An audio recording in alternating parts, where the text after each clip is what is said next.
So thank you for joining us today. I'm going to go back a slide for Stories from the Classroom.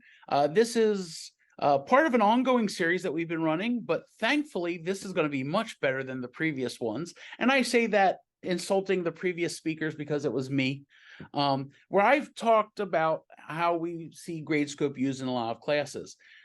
Fortunately, today we have some guests, and I'm going to introduce them in just a second. So first thing to know, my name is Howard Fuchsman. I am one of the solutions engineers here at Gradescope. Before joining the Gradescope team, I was one of the educational technology consultants at Purdue University, and we've been using Gradescope pretty heavily at Purdue for more than 5 years. Among the group that helped bring Gradescope, really spearheaded the move to Gradescope to Purdue, was our first year engineering group. So with that in mind, I'm very pleased to be able to introduce two of my, I guess I could call you former colleagues, though I don't believe we've all overlapped, Anne and Lauren, and I'll let them introduce themselves and get started talking about how they're using Gradescope in their classes. All right, I'm Anne DeLion. I am a course coordinator in first year engineering here at Purdue University, and I focus on curriculum development for our second semester programming class. And I'm Lauren Wiley. I work with Anne on that same course, but I take more of the LMS organization and coordination side of the course and how students receive the information they need. Great. So we wanted to start by just posing an opening question as we're getting started. I want you to think about, you can go ahead and either keep it in your head since we might not have the chat enabled yet, or put it in the Q&A. But what has been your biggest assessment challenges? Just want to sort of give you all a second to think about that.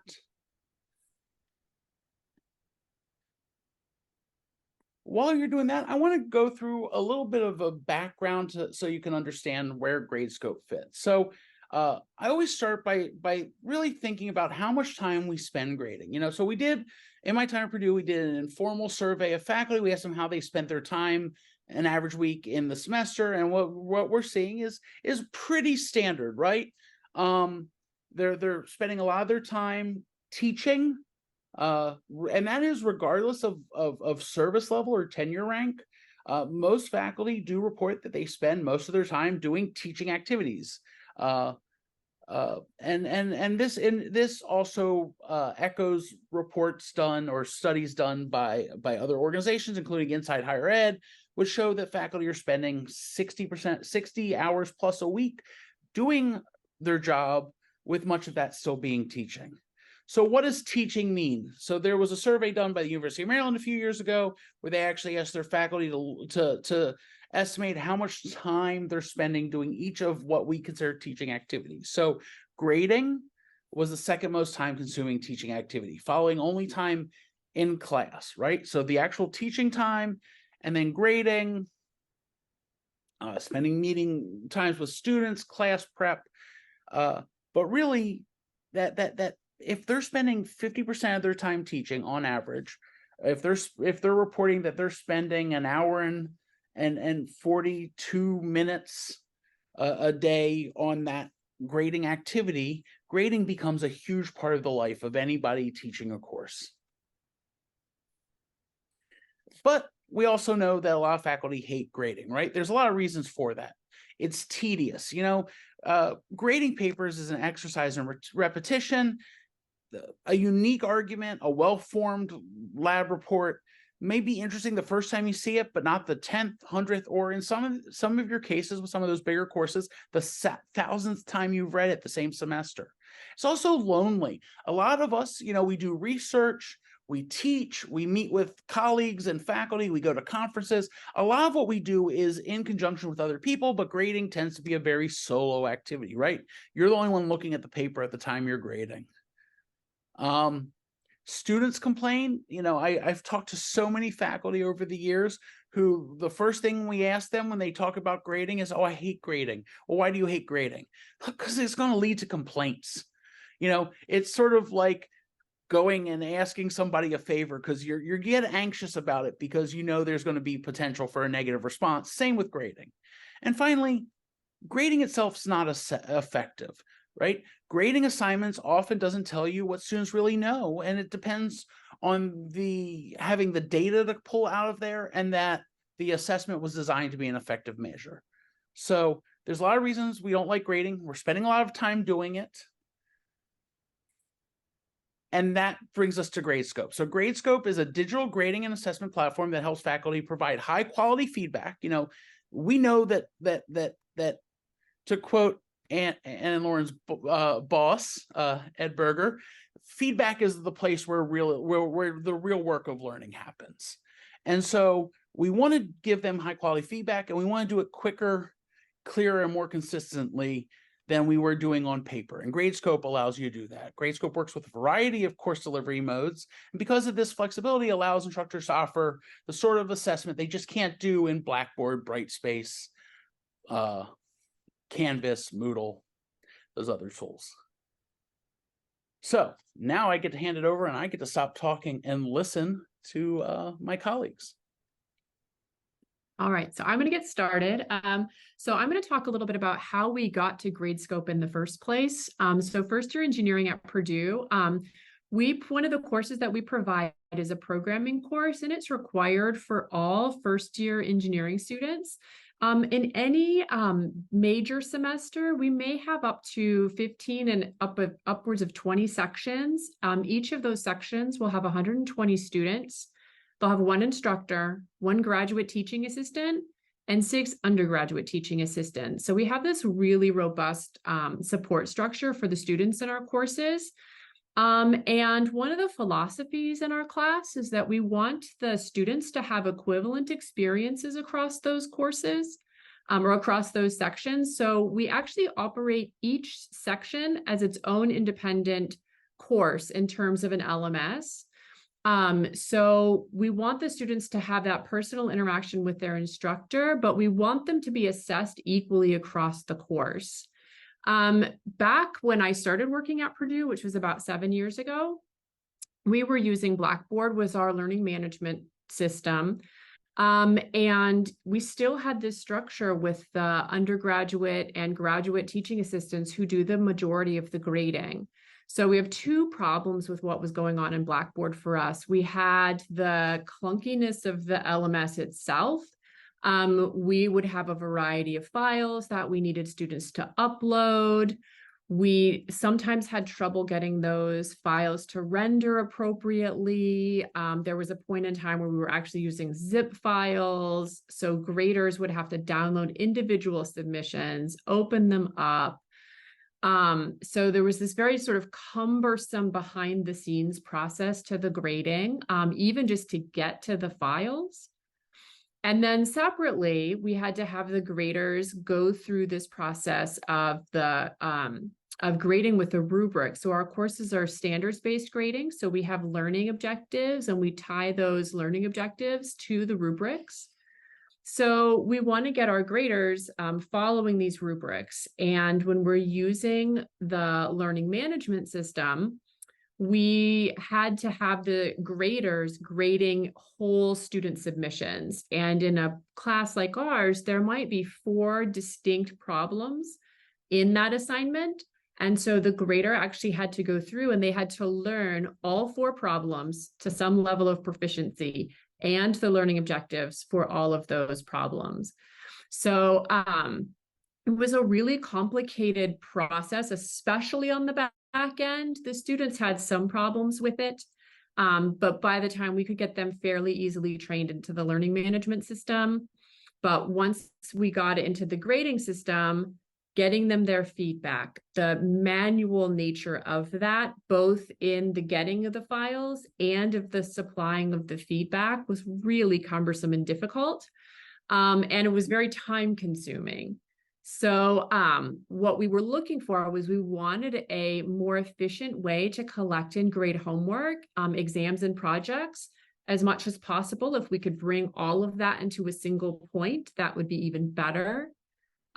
We wanted to streamline the process, both for the students and for the teaching staff. So how could we make the entire system work better? And then for Lauren and I, how can we manage both sides, what the students see and what the graders are going through? How can we manage that as coordinators? So that led us to Gradescope. And Howard mentioned our boss, Ed Berger. He was really instrumental. He was one of the first users on Purdue's campus. And luckily, he is in our department. And so he introduced us to Gradescope. So we started using Gradescope in fall of 2019. So Howard, if you want to show the next slide. So in Gradescope, what we ended up doing was, so for us, because we do have this big course, but it is only big in one semester, our fall semester is actually our off semester. So we only have 2 to 3 sections at a time. So in fall of 2019, we started bringing Gradescope into our course. And the process that we've sort of settled on for this is we build what we call a master course or a dev development course. And we'll essentially build the entire course in this one course. So we won't add any students to it, but we'll add, development grad TAs, perhaps some faculty leadership, us coordinators, and we'll build out the assignments for the entire semester. So we'll put in all of the assessments, we'll put in all of the rubrics, and right as we've been using it, we've used a variety of assignment types in Gradescope. So since we've started, we've used programming assignments, online assignments, homework assignments, essay assignments, which have gone away. And we've actually used the paper and pencil exam templates as well. So we've got quite a few assignment types that we've used over the years. Each one has its pluses and minuses for us. And then we develop our rubrics using standards-based grading principles, and we go with a dichotomous choice. So either the evidence is present or it is not. So for us, what we do with that is we take that single course and then we have to push it out to each section's individual course. Now, Gradescope has a section feature where you can actually have one huge course with all of your students in it, and you can section them out through your registrar. And because of sort of the legacy of how we've run our courses, we don't use that. So instead, we have, let's say we have 15 sections of our course, we'll have 15 different instances of a Gradescope course. And then we'll take that master course and we'll copy it into each one. So we can duplicate our course over and over. And once we do that, we're able to get it into the hands of our teaching staff. So now we've got a Gradescope course, but we still have the learning management system that Purdue uses. We use Brightspace now, so it was Blackboard. We transitioned to Brightspace, I think, in 2020. So we copy all of, we create all of these Gradescope courses that are our individual sections. We copy in from our master course so that they're all the same. So every course starts with the same template of assignments and exams and project work. And then we use some LTI integrations to actually connect the learning management system with the Gradescope course. So we have some really nice things. I think Howard was a part of putting them together, where Brightspace can actually talk to Gradescope, so it can share rosters. You can sync grades back into Brightspace. We use that as our official grade book. And the really nice thing for us was that grading is only done per problem now. So that's going to help us manage the load for the graders. So it's a really nice system. The students can still start in Brightspace, and they can access Gradescope through Brightspace, and they can access their assignment there, and it's going to take them right to where they need to go in Gradescope. So that's been really nice. And then Howard, if you forward one more. So as we've gone through, what we've found is for the students, they have a pretty consistent method of submission, which is nice. And the feedback is a lot more accessible to them. For teaching, there's also that streamlined submission process is easier for the instructors and the teaching staff in the classroom, as well as for the students. Gradescope makes managing the regrades a lot easier than our old system. It's all built into the system, so that's been really helpful for us. And then they use the statistics to help adapt their instruction, see how their students are doing. And then from Lauren and I's perspective, from the coordination side of things, what's Gradescope's very flexible and it's very easy to use and try things out, which has been great. The rubric management is really useful and helpful. We're able to copy rubrics where we need them to go. And then we also use it to train our teaching staff. So we've got a couple of things going on with that as well.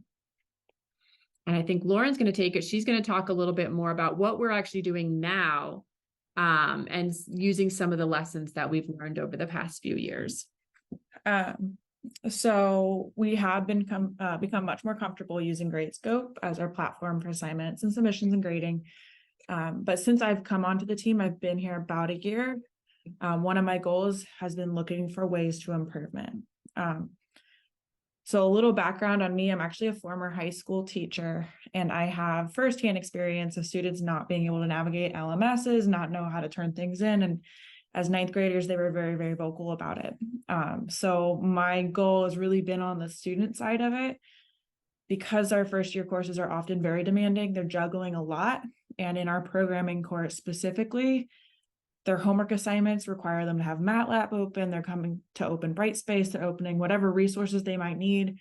Plus, they're also turning everything in on Gradescope. So the feedback that we got from our students was that the whole process overwhelmed them, having to have multiple things open, which really took that focus away from learning the actual content and completing the actual assignment in the way that we wanted. So for this semester, we made some updates to really streamline that process even more and make it a better resource for our students. One thing we did is we converted all of our assignments to online assignments, so that the process, the layout, the format, everything is exactly the same for every single assignment and all of our exams. So when it comes to exam time, it looks like a homework assignment. They're used to the format, they're used to the feedback, they know how to turn everything in. We also started to use our assignments as one place for instruction, submission, troubleshooting links, and feedback. So a lot of our troubleshooting links, our helpful tools and resources, and our instructions were all on Brightspace. And we kind of figured out that once they got to Gradescope, they didn't generally go back to Brightspace to look for those resources. So we directly linked a lot of that stuff in there, either to our website of resources, or here's a video on how to do this, or here's our MATLAB documentation. All the problem instructions are built directly into the online assignment. And then again, the submission feedback were already there. This helps, I think, student confusion a lot, or reduce a lot, but it also reduced the overhead for the teaching team.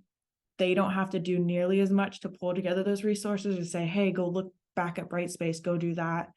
And for us, all of our materials are now in one place. And so as we update content, or as we change problems here and there, it's already in Gradescope, and we just have to tweak what we need. We don't have to create entire new documents. We don't need to upload new files. So it's been a really nice change for this semester, at least so far, in how we do our assignments.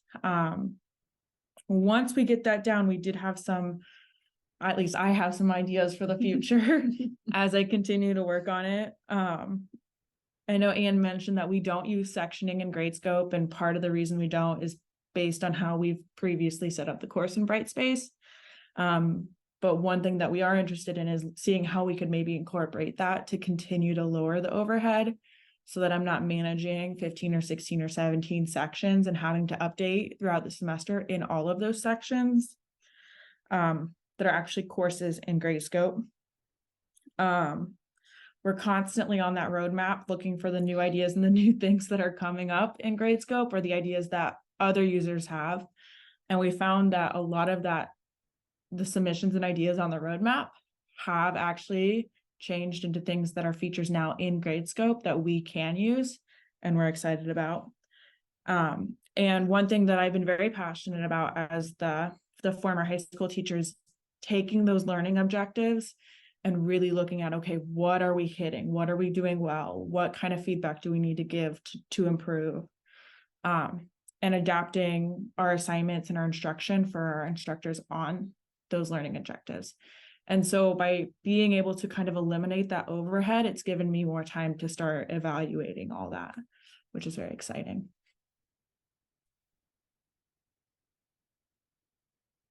That's all we got, Howard. That's all we got, Howard. Okay, great. Well, we actually have a couple of questions for you that came in.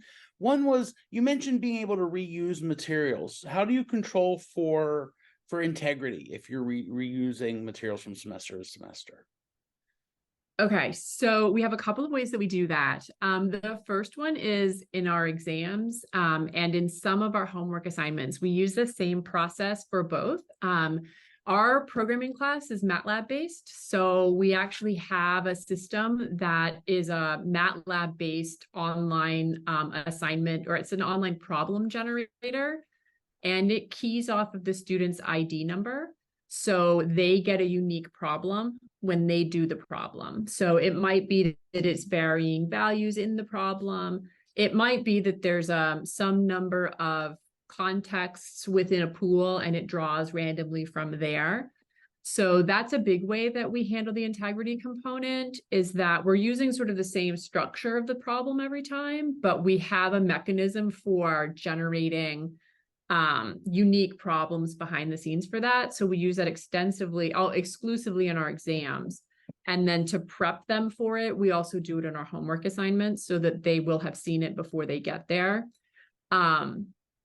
That's the big one. The other one is we do some form of code comparison for our courses. And that's actually why we've been able to do the online assignment this semester, is because we were talking about how we use the roadmap and we go and we look at it. One of the things that we were hoping to see was an ability to download all of the submissions out of an online assignment, because we work, because we have this like individual course sections.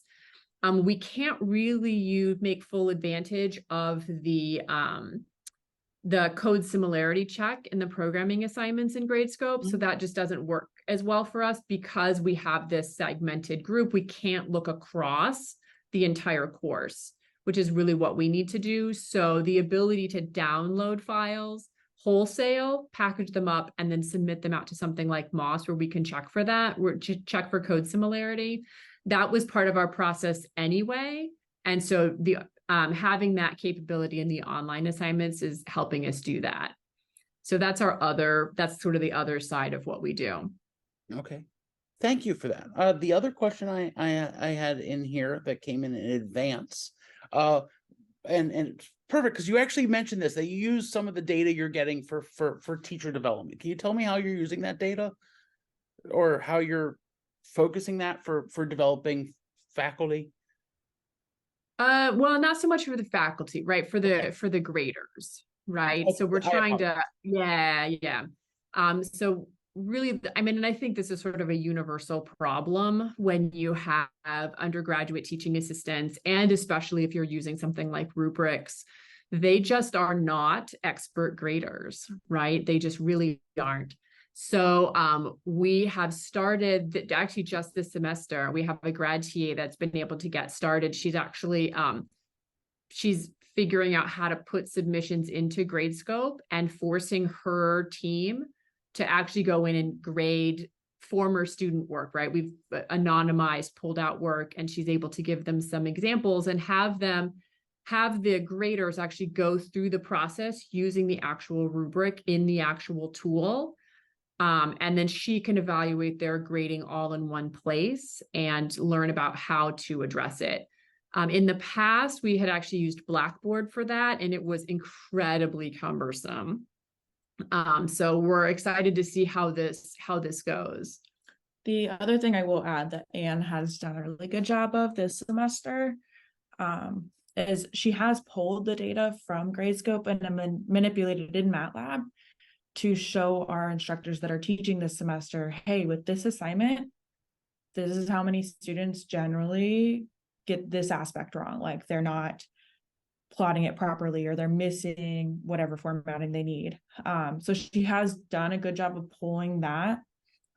It's not a direct, like, let's look at Gradescope, but all of that's coming from the rubrics that we've set up in Gradescope, and it's consistent. She's been able to look at the fall from last year and spring from last year to see, okay, is this a trend? Was there a stronger group or one over the other, or help those instructors adapt kind of ahead of time, saying, okay, this is a common misconception. I'm going to teach it this way so that maybe we minimize that. That's great. I'll add in, I actually recently heard a use case or a solution that works almost with the graders to develop, which is to leave all the rubrics as 0-point items. And so when the graders are going through and doing the grading, they don't know how much each deduction is worth. And then that can either be added in looking at the statistics and going, here's what I'm going to allocate the points for, or you know what it already is going into it, but leaving it so the graders don't see it. One, it eliminates any chance that the graders go, well, I don't want to hurt this person too badly, so I'm not clicking in other items. But also it leads to a generative conversation with maybe a TA or a grader about how many points off should this be once they've gone through and actually graded it for a big batch of students that had to see it. So I actually saw that very recently, and I want to add that into that conversation as a potential option. That's interesting. Thank you. Yeah, we'll have to think about it. We definitely do have graders that fall into those categories. So yeah. No, one other thing I'll mention with the great use of graders with Gradescope, which is one of the newer features that was released, is we now have it so it will anonymize paper-based assignments completely, including blocking out the name field. Historically, we had allowed for anonymous grading, but if the students had written their name on their paper, the grader could zoom out and go see the name. Now we have it so it will block out the name field entirely. So as features go, we're trying to help with some of that as well. I mention all this because integrity came up, and again, we had questions in advance that asked about a little bit about that. So thank you guys. I'm going to talk through a couple of other scenarios that will let us get a little bit of a deeper view of how Gradescope works in specific courses. While I'm doing that, if you have any questions for Ann and Lauren, please go ahead and put them in the Q&A. I know it works. I'm still not 100% on if the chat's working or not, but we know the Q&A works, so please go ahead and put them in and we'll circle back to them. So I always like to talk about a couple of different user experiences that I've worked with faculty. Some of these are Purdue folks, some of them are not. They are anonymized as much as possible. So I'm not trying to put anybody's business out there, but we'll start with Robert. So Robert was a professor who was looking to use Gradescope. The university already had Gradescope available, and his real concern was, I want a way to do complex exams, not just multiple choice, not just short answer, though he does use a little of that. And his big challenge was he had both international students taking the course remotely and he had residential students. So how do I deliver an equivalent experience for assessment to both and get them in? So his real big needs were the ability to provide that paper exam in a hybrid learning environment. So his online students were taking a paper exam along with his face-to-face students. He wanted to reduce the time grading, and he wanted to make sure it was flexible. The other concern for Robert, and just to put it out there, was he had a new baby at home. So he was really looking for time savings, right? Whether that meant not having to recreate everything every semester or just spending less time grading. So how did we use Gradescope? Well, first, we use the exams in Gradescope, which allows instructors to create an outline for an assignment. The students take the exam in person, and he collects them and scans them into Gradescope. For his non-local students, he actually gave them the same exam. Their expectation was to print it and take it at home. He had them log into a Zoom call to record while they were taking it. I'll be honest with you, he told me after the fact he never actually watched those recordings, but he just wanted to add that level of integrity to it.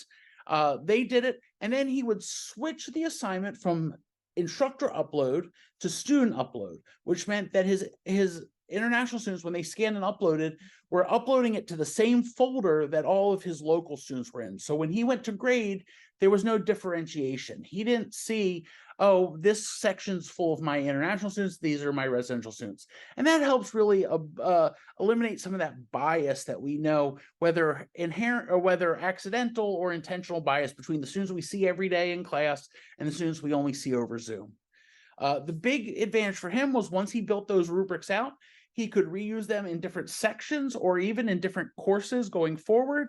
Sort of like Ann was saying, if you have the rubric in place and well written, you can change your variables on what you're questioning and still apply the same rubric.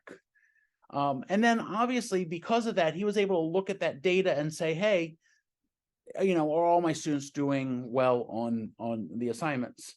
The big thing is, he has a variety of assignment types. We've got drawing and labeling, we've got some listing, we've got true, false, and multiple choice, and we've got graphing. And so this complex level of assessment can't be done easily anywhere else other than paper right now. And this let him do this all live. He then used Gradescope rubrics to help make grading easier. So the other example I want to go through today, and the one I really love the most today in 2023, is Natalie. So Natalie was a lecturer in human development and family sciences. So this was her first time teaching, her first semester teaching actually, though she had co-taught courses as a grad student.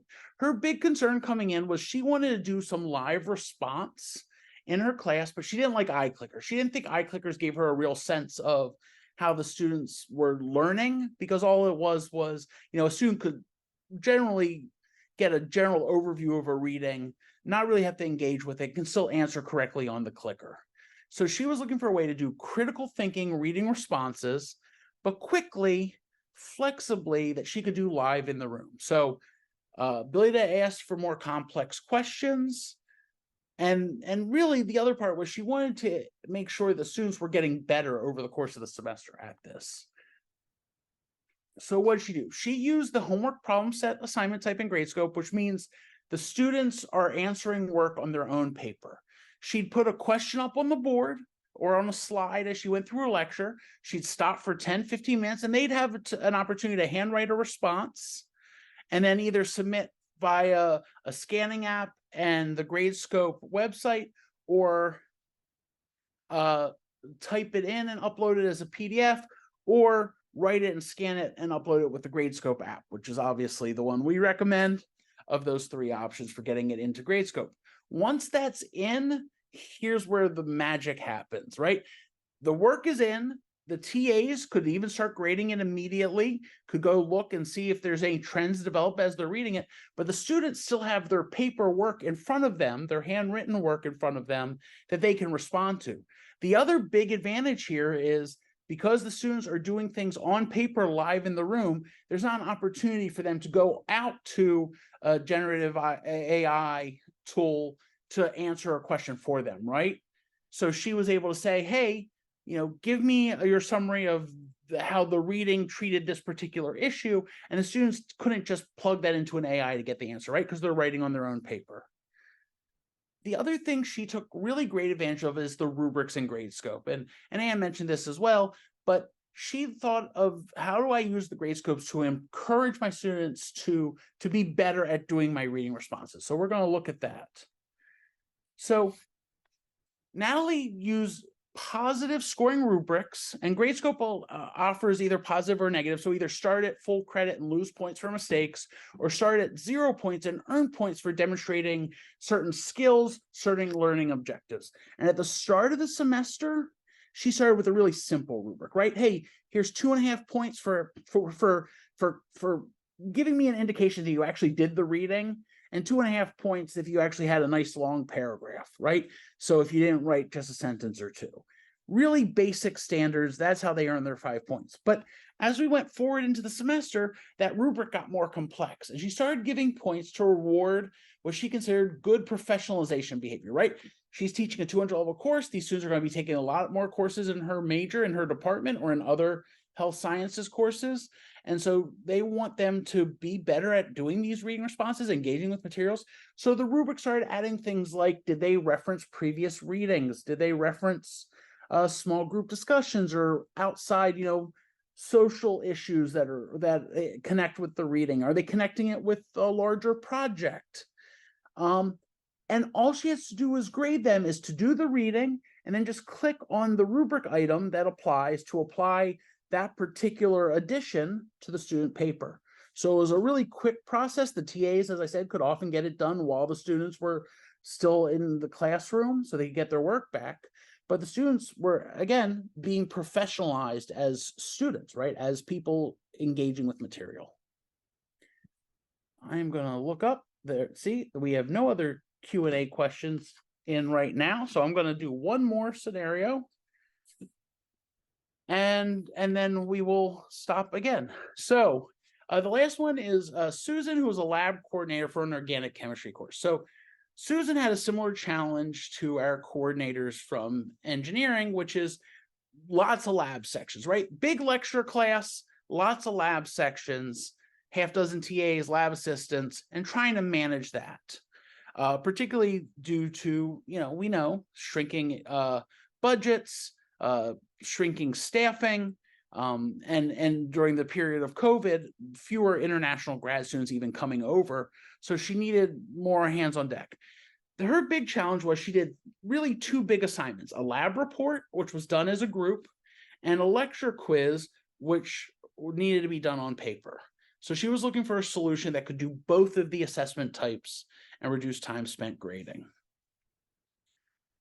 So Susan looked at the lab reports and actually split it into two separate assignments using different tools in Gradescope.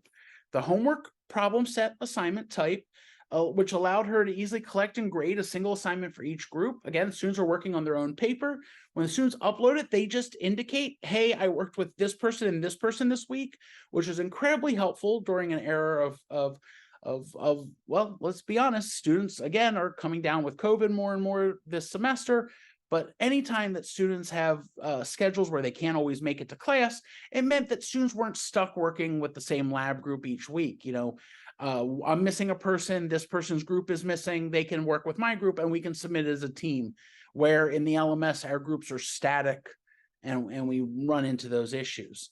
She would then create an online assignment with a couple of auto-graded questions. So short answer that Gradescope graded automatically, that just asked them to confirm that they were in the room, basically. Here's a simple question or two that you should have learned when you did the lab. And then she asked them to take a photo of either the lab setup or specific steps of the experiment and upload that as a file upload type in the online assignment to verify that they were in the room again. That way somebody couldn't submit on behalf of a friend who wasn't there. So that was how she had treated the lab reports. On the other side, the quizzes, she used the exam type in Gradescope. So the students all filled out the same form, uploaded or she collected it, uploaded it, got it scanned into Gradescope. Big thing was a lot of the scanning was drawing she needed to get into the system. Now, one difference at her institution, much like Purdue, they've chosen to support Gradescope by offering a centralized scanning in the office. This often happens at schools where Gradescope has replaced bubble sheets, where the folks who used to run the Scantron will now manage Gradescope, and we will always work with your schools to help support that if that's a choice they want to make. She then made sure that the TAs had iPads available because the touch screen allowed them to just touch the rubric items or write right on the student paper with their finger, help them grade portably. The biggest thing, though, was she used our AI-assisted grouping to help with the grading. That AI-assisted grouping matches like answers using optical character recognition and AI to say all these students wrote CO2, all these students wrote CO3, and it's matching these and putting them into piles. This means that as a grader, I am not having to grade 1,000 individual drawings, 1,500 individual drawings, I might only be grading 6 or 7 stacks of matching answers, and then a handful of one-offs, right? Because even the students who get a question wrong often get it wrong in the same way.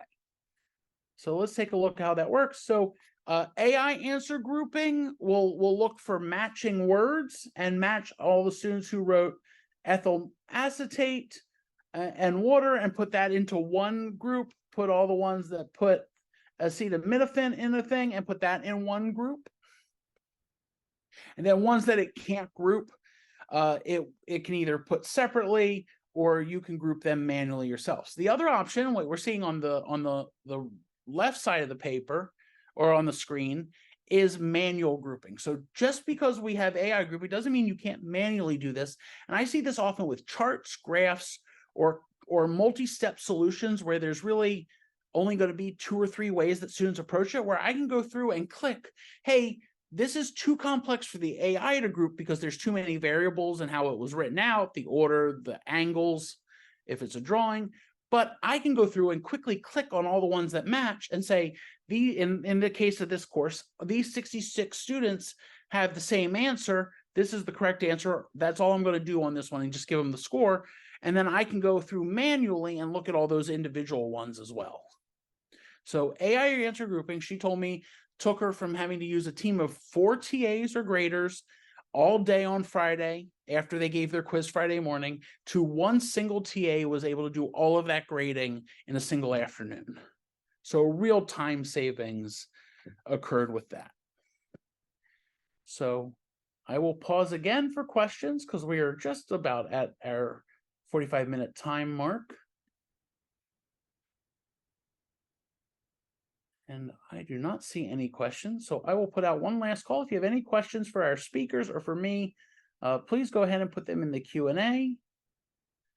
Anne and Lauren, did you have any final thoughts before we wrap up?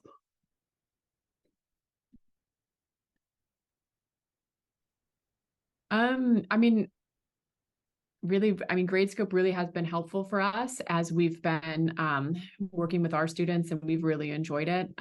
We are excited about all the new things that it's doing and that it continues to do. So it's been fun to be a part of that process as it grows and gets bigger. And we'll just, keep using it. Great. Well, thank you. Oh, and things are popping in, and they're probably just thank yous, but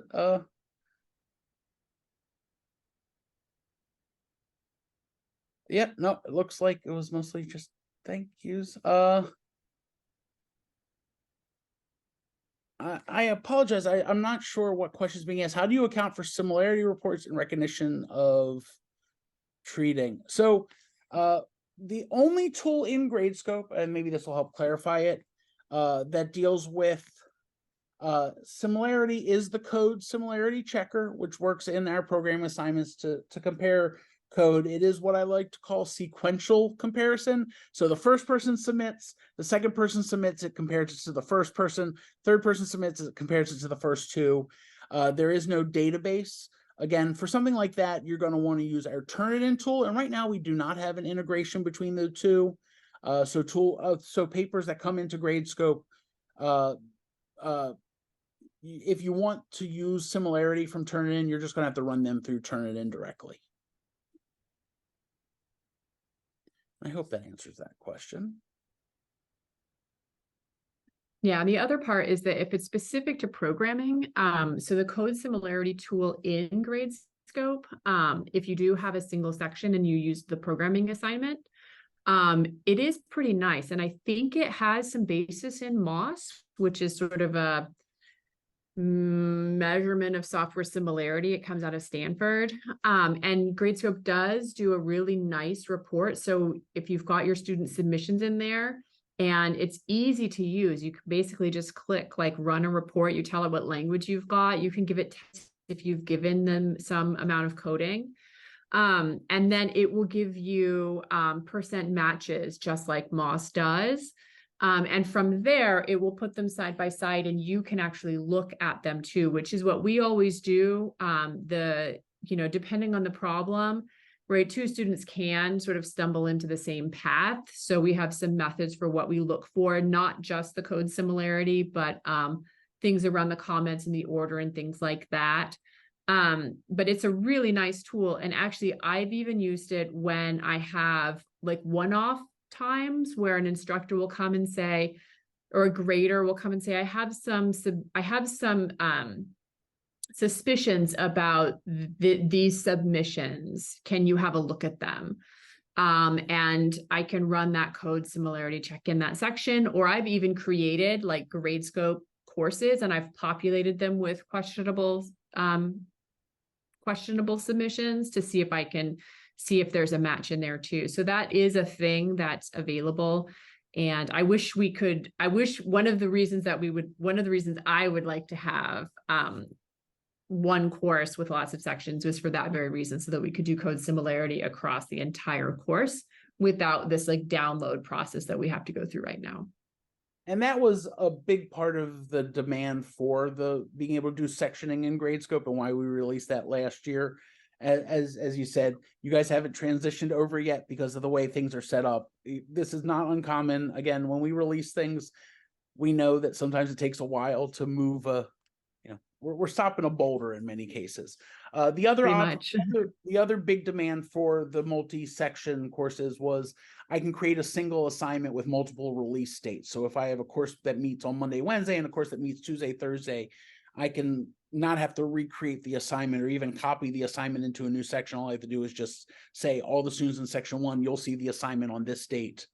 All the students in section 2, you'll see it on this date. So I always like to clarify that because that is one of our newer, less well-known features since, again, just rolled out. I didn't mention it, but Anne did also. I do want to highlight our roadmap. So if you have any questions, and Lita's going to drop the link into the chat for anyone interested. We do track all of our feature requests, all of our new feature release, and all our beta tests right in a public-facing roadmap. We are in there regularly checking for feedback, and so if you have feedback, have special requests, please feel free to go in and put that in on the roadmap, or to upvote if you see somebody else making this suggestion. And also, please keep an eye on new features. We try to send out emails, but we also try not to spam people, so sometimes it's easy to miss things. So roadmap will always have our newest feature releases. So I've put 2 email addresses here on the last page. One is our help desk, help@gradescope.com. The other is my email, hfuchsman, FOOKSMAN @turnitin.com. And if you have any questions, please feel free to reach out. And I am happy to answer or come talk to a group of faculty at your institution. Mostly remotely, though. If you're anywhere in the general Indiana area, you can probably get me in person. So with that said, I think I'm going to wrap up the call. Thank everybody for their time. Thank you to our speakers, who I still owe food to. We were going to do that last month, and I think it slipped by both of our timelines. But either way, thank you to our speakers. Thank you to my colleague Lita, who was putting some resources in the chat for everybody. And thank you to you for attending.